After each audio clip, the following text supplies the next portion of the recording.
Hey Yaswanth, I have a good news to share. Hey, what happened, bro? Are you getting married or what?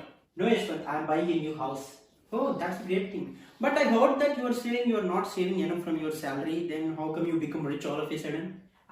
No, actually, I was taking a home loan of 1 crore with only 6% interest rate. I felt it was also a great investment option. Bro, you did a mistake. Why, bro? What happened? Let's suppose you are taking 80 lakhs home loan and you are also paying 20 lakhs as down payment. So with 6% interest rate for 20 years, you end up paying 58k per month, which sums up to 1 crore 37 lakhs. And also you are paying 20 lakhs down payment. So the total that you end up paying is 1 crore 60 lakhs. So let's suppose you are staying in a rented house of 25k per month, which you are actually doing. Even the rent keeps increasing on an average. Let's consider you are paying 35k per month as an average for 20 years. You end up paying only 84 lakhs, which is less than 53 lakhs when compared to EMIs, and also you have paid 20 lakhs down payment. If you invested that in a good mutual fund with average return of 10%, you will get around 1 crore 35 lakhs after 20 years. In total, you will save around 1 crore 35 lakhs plus 53 lakhs with EMIs. So on total, you save around 1 crore 88 lakhs by staying in a rented house and not purchasing a home by home loan EMIs. You open my eyes, man. I will contact that home loan broker immediately and ask him to cancel my home loan application.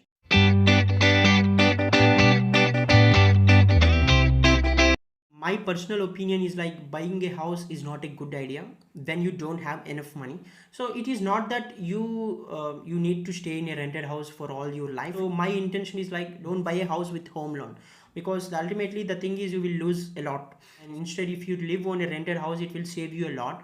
When you earn enough money, then ultimately you will have that luxury of buying a home without taking any loan. That is a good thing. If you're emotional about buying a house, then ultimately it's up to you. Or if you're someone who is having enough money to purchase a house without taking loan, then ultimately it's good. So like when I get my first job, many people ask me like, when you're purchasing a house, but my feeling is same, like I don't want to purchase a home with home loan. So that is what I stand. If I'm able to earn enough money that I can purchase a house with the money that I have, then ultimately I'm happy to purchase a home. But yeah, again, it's up to you. If you're emotional about thing, then ultimately it's your choice.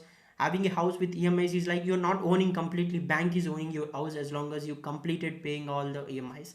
So it is something that I want to convey in this video. I hope this information and data that I have presented will really help you. Thanks for watching, and if you want someone else to know about it, please share this video. Also, if you're a new visitor to my channel, please subscribe to my channel. Thank you.